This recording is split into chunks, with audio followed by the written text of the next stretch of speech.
आज हम बात करने वाले हैं कक्षा 12वीं में जो साझेदारी है उससे संबंधित एक वीडियो लेकर आए हैं।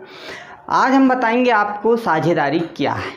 कक्षा 11वीं से हम अभी 12वीं में आए हैं और कक्षा जो 11वीं है इसमें हमने 11वीं में हमने सिर्फ एकल व्यवसाय के विषय में यहाँ पढ़ा था।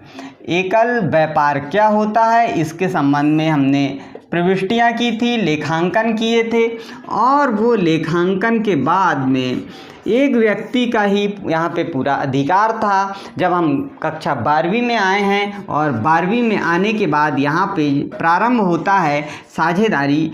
और साझेदारी क्या है, साझेदारी हम समझेंगे, लेकिन आप हमारा पूरा वीडियो ज़रूर देखें।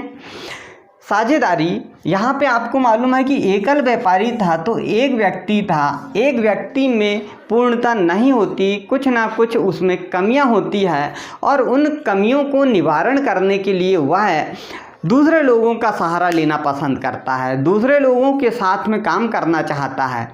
और जब एक से अधिक व्यक्ति जहाँ पे हो जाते हैं वहाँ पर दोनों के विचार से काम किए जाते हैं, अर्थात वहाँ पर एक समझौता हमें करना होता है और समझौता करना होगा, अनुबंध करना होगा, ठहराव करना होगा और उसी को हम यह साझेदारी के नाम से भी जानते हैं। और इससे संबंधित पूरे वीडियो हम आपको बना के देंगे। आपके 4-5 चैप्टर हैं, उनसे संबंधित पूरी बातें बताएंगे। आज का हमारा सिर्फ इतना टॉपिक है कि साझेदारी क्या है वह समझाना है।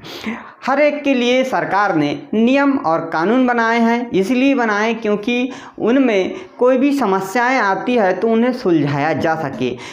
और साझेदारी को सुलझाने के लिए 1932 में एक कानून बनाया गया, तो इसे हम भारतीय साझेदारी अधिनियम के नाम से हम जानते हैं। भारतीय साझेदारी अधिनियम 1932 के नाम से जानते हैं और यह अधिनियम 1932 में लागू किया गया था हमारे देश में, इसीलिए हम भारतीय साझेदारी अधिनियम 1932 की बात करते हैं। और इससे संबंधित और भी इसका आशय स्पष्ट करने के लिए इसमें धारा जो है वो धारा 4 में इसकी परिभाषा को समझाया गया है कि साझेदारी क्या है। इन सब बातों से पहले हम समझना चाहेंगे कि साझेदारी किसे कहते हैं। जब दो या दो से अधिक व्यक्ति किसी व्यापार में सबसे पहले अपनी पूंजी लगाते हैं, अर्थात पैसा होगा तब तो व्यवसाय चालू करेगा, वो अपनी पूंजी लगाते हैं।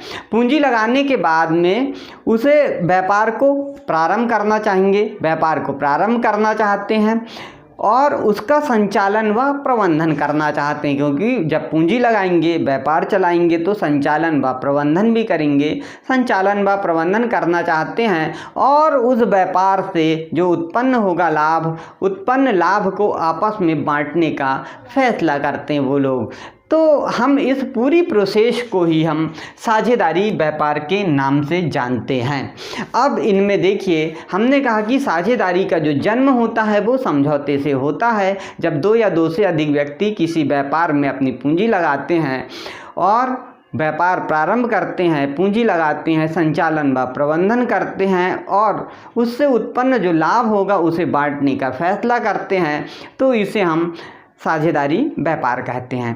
भारतीय साझेदारी अधिनियम जो है 1932 की धारा जो 4 है, इस धारा 4 में यहाँ पर समझाया गया है और जो बताया है कि साझेदारी, यहाँ पे यह जो परिभाषा इसमें बताया गया है कि साझेदारी उन व्यक्तियों के बीच में एक संबंध है जिन्होंने किसी ऐसे व्यवसाय के लाभों को आपस में बांटने का ठहराव किया है, समझौता किया है और जो उनके द्वारा, उन सबके द्वारा या उन सबकी ओर से किसी के द्वारा चलाया जाता हो। अर्थात यहाँ पे भी वही बात बताए कि कम से कम संख्या 2 होगी और यहाँ अधिकतम संख्या का कोई उल्लेख नहीं किया गया है।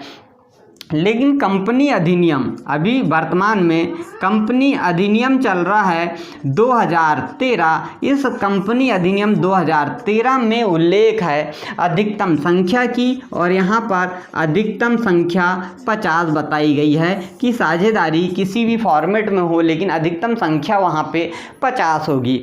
तो हम आज सिर्फ आपको समझाया है कि साझेदारी क्या है, साझेदारी का अर्थ क्या है, भारतीय साझेदारी अधिनियम 1932 की धारा 4 में साझेदारी की क्या परिभाषा दी गई है।